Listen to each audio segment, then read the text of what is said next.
हाँ बेटा, क्लास में सभी को आमंत्रित, सबको नमस्कार। आज की क्लास में अपन कबीर द्वारा रचित दूसरा पद पढ़ेंगे। कबीर जी का जो दूसरा पद है, 2 ही पद हैं पहले अध्याय में, तो दूसरा पद अपन पढ़ेंगे।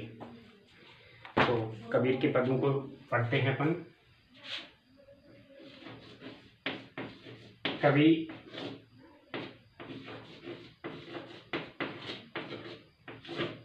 के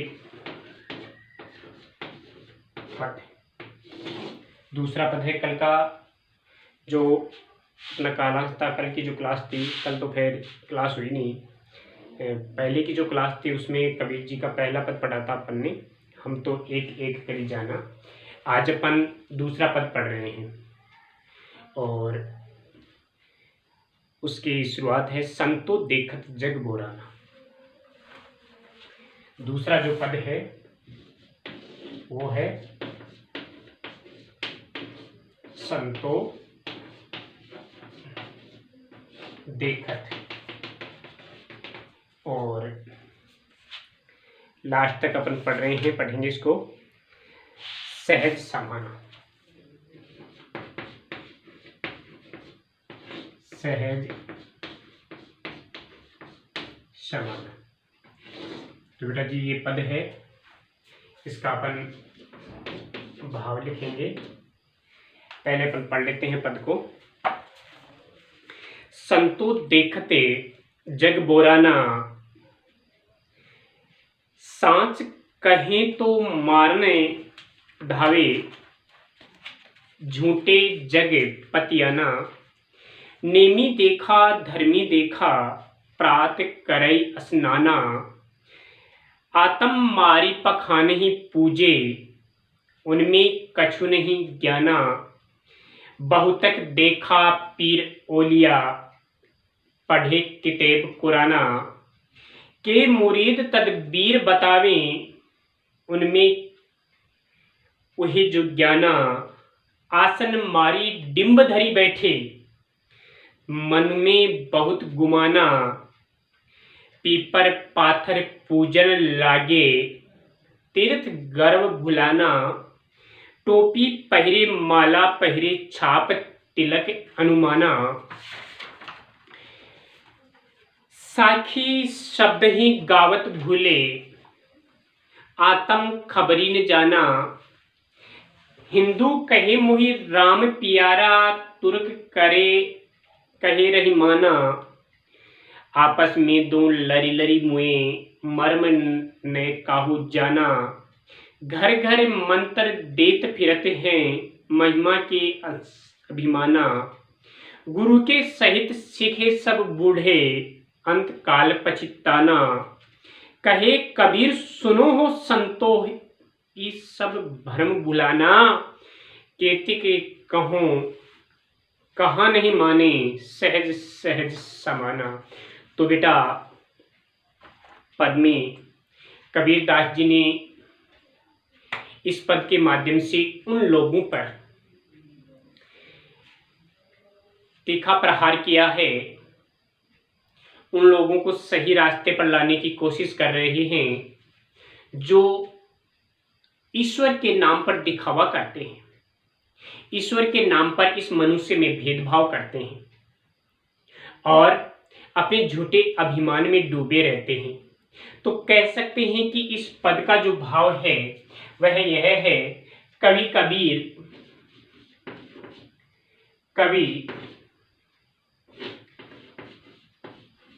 कहते हैं कि हमें बाहरी आडंबरों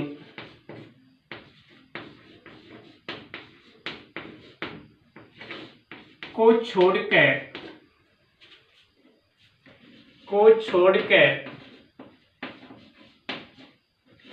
वास्तविक संसार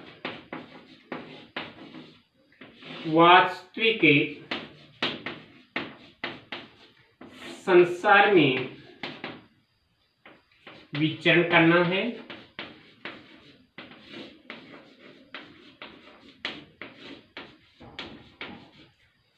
और ईश्वर के नाम पर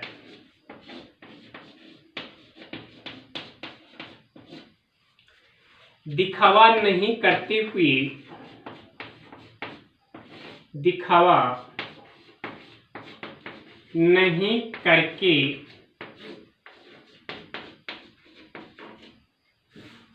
धर्म के नाम पर, धर्म के नाम पर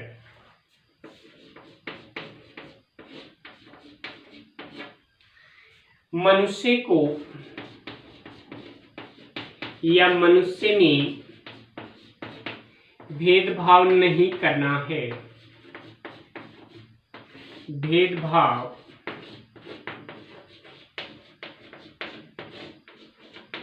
तो ये तो है इसका भाव।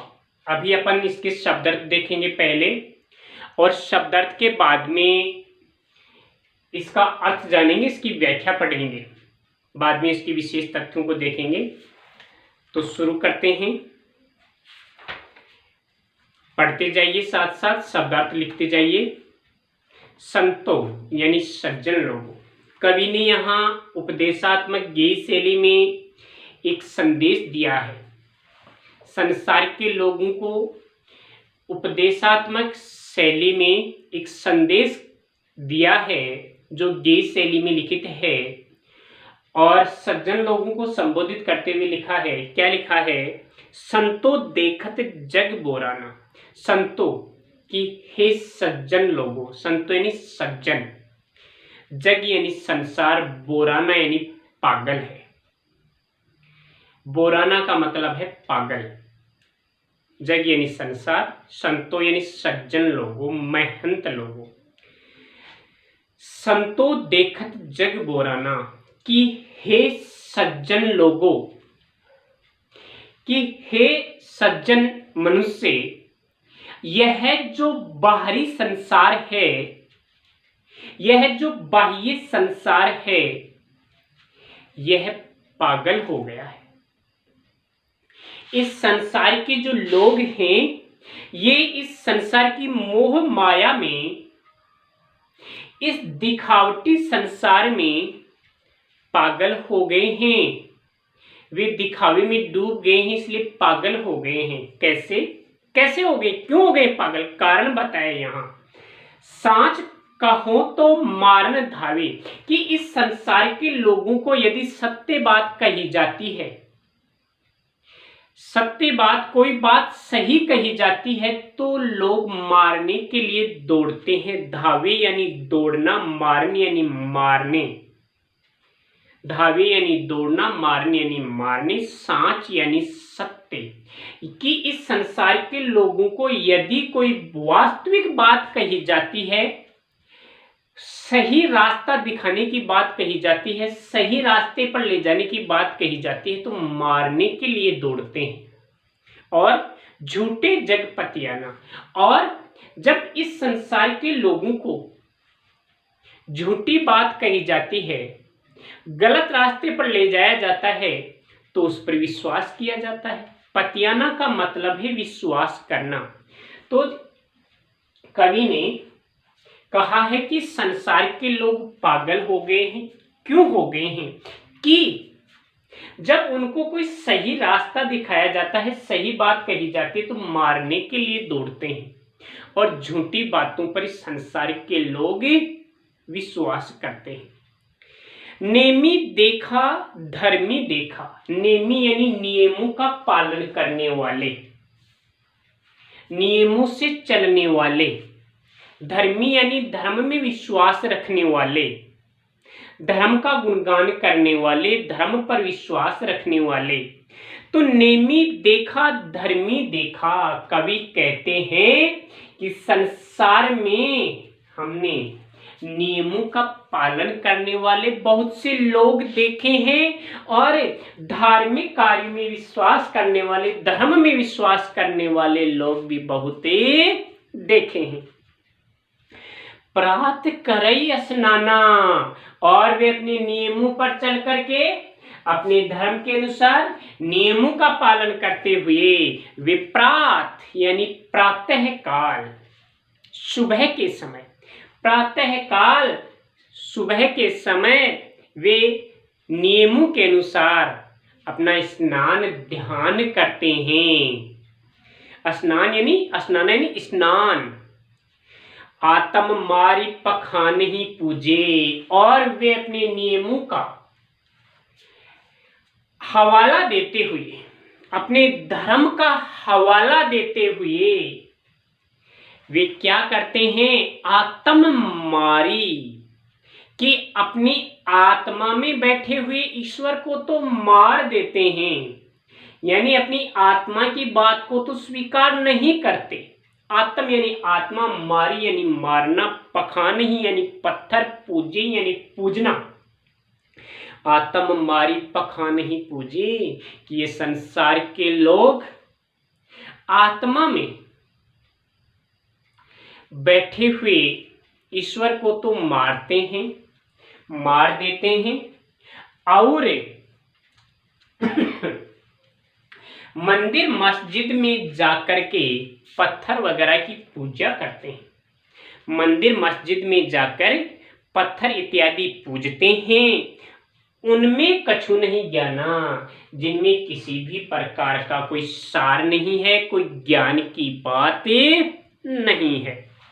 बहुतक देखा पीर ओलिया, पीर ओलिया यानी ये धर्म गुरु होते हैं बेटा। सभी धर्मों में गुरु होते हैं, जैसे अपन हिंदू धर्म में ब्राह्मण वगैरह बोलते हैं, और मुसलमान जो हैं वो और कोई किसी अन्य नाम से पुकारते हैं, तो ये धर्म गुरु होते हैं। पीर ओलिया का अर्थ तो आप सीधा लिख सकते हैं धर्म गुरु, धर्म का हवाला देने वाले, नियमों का हवाला देने वाले।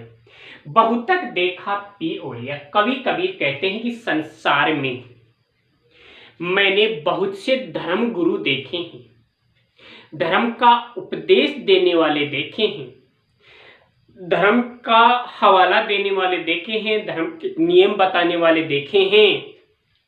पढ़े किताब कुराना, जो अपने धर्म के अनुसार किताब और कुरान पढ़ते हैं। भाई हिंदू है तो रामायण पढ़ेगा, रामायण में लिखी हुई बातें बताएगा।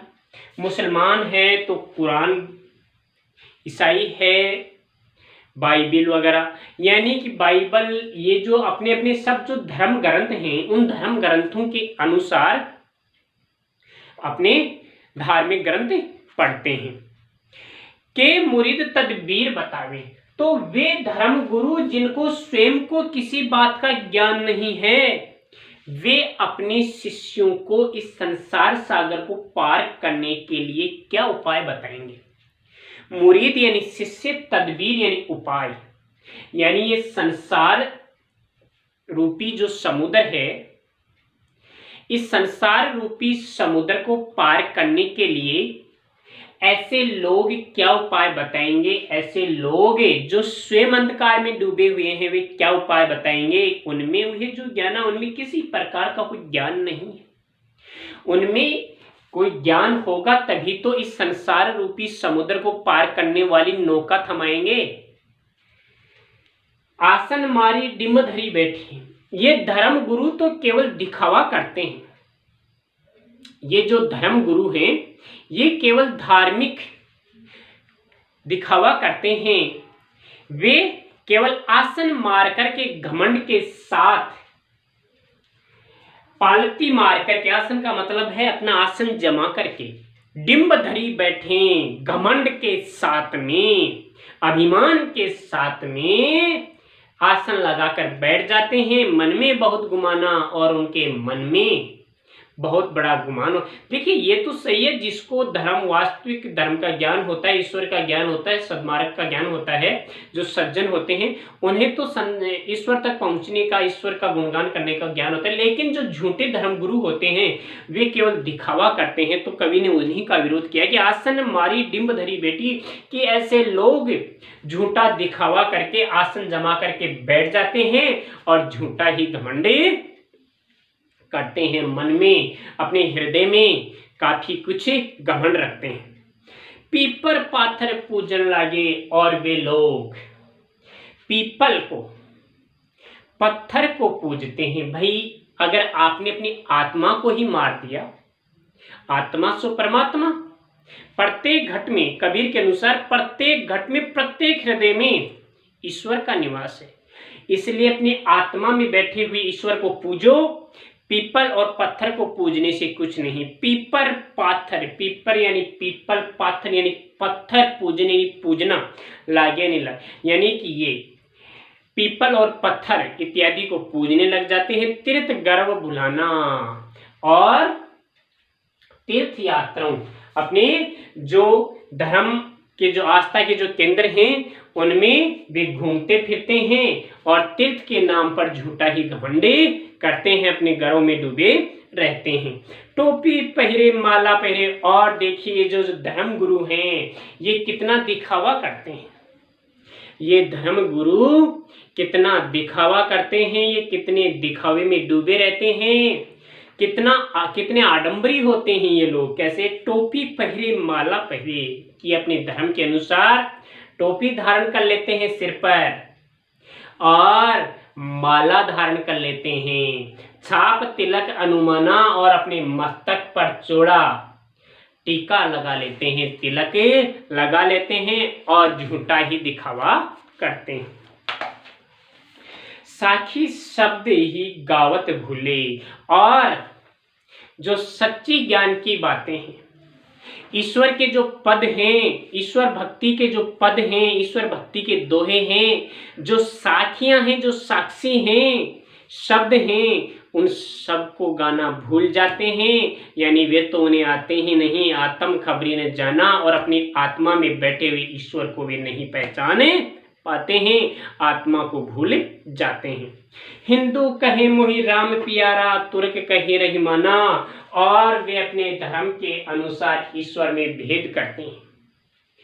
अपने धर्म के अनुसार वे ईश्वर में भेद करते हैं, ईश्वर को भुलाने की कोशिश करते हैं। हिंदू तो कहता है कि मेरा राम है, हिंदू तो कहता है कि मैं राम का आस्तिक हूँ, और तुर्क यानी मुसलमान कहता है कि मुझे अल्लाह प्यारे हैं, मुझे तो रहीम प्यारे हैं, मुझे तो अल्लाह है प्यारे हैं। आपस में दो लड़ी लड़ी मुए, और वे दोनों अपने धर्म के नाम पर आपस में लड़ झगड़ कर मुए, यानी मर जाते हैं। मर्म न काहू जाना, और उस ईश्वर के रहस्य को कोई भी नहीं जानता है। कवि कहते हैं कि जो धर्म के नाम पर लड़ते हैं, झगड़ते हैं, वे उस ईश्वर को नहीं जानते, उस ईश्वर को नहीं पहचानते हैं, और वे उस ईश्वर के रहस्य तक नहीं पहुंच पाते हैं। घर घर मंत्र देते फिरत महिमा के अभिमाना, और ये जो धर्म गुरु हैं ये घर घर धर्म के उपदेश देते फिरते हैं, लेकिन उस ईश्वर की महिमा को कोई नहीं जानता है। गुरु के सहित सीखे सब बूढ़े, और ऐसे जो अज्ञानी गुरु होते हैं, उन अज्ञानी गुरुओं की शरण में जाने वाले उनके जो शिष्य होते हैं, वे भी इस अंधकार में डूब जाते हैं। अज्ञानी गुरु की शरण में जाने वाले जो शिष्य होते हैं, वे शिष्य भी अपने गुरु के साथ ही इस अंधकार में डूब जाते हैं। अंतकाल पछताना, और समय बीत जाने पर वे हाथ मलते हैं, समय बीत जाने पर वे पश्चाताप करते हैं।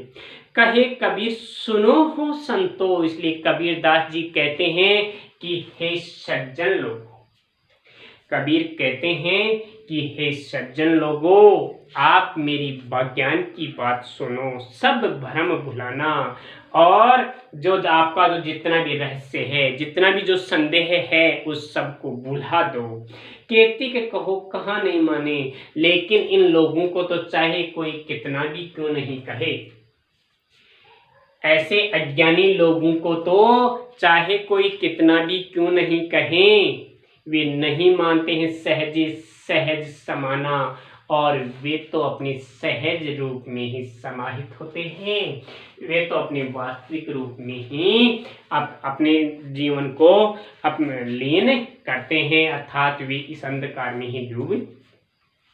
तो बेटा कवि कबीर का जो ये पद है, इसमें केवल बाहरी दिखावों का विरोध किया गया है, आडंबरों का विरोध किया गया है, और इसमें कवि कबीर की सदोकड़ी भाषा है, जिसमें सीधा सीधा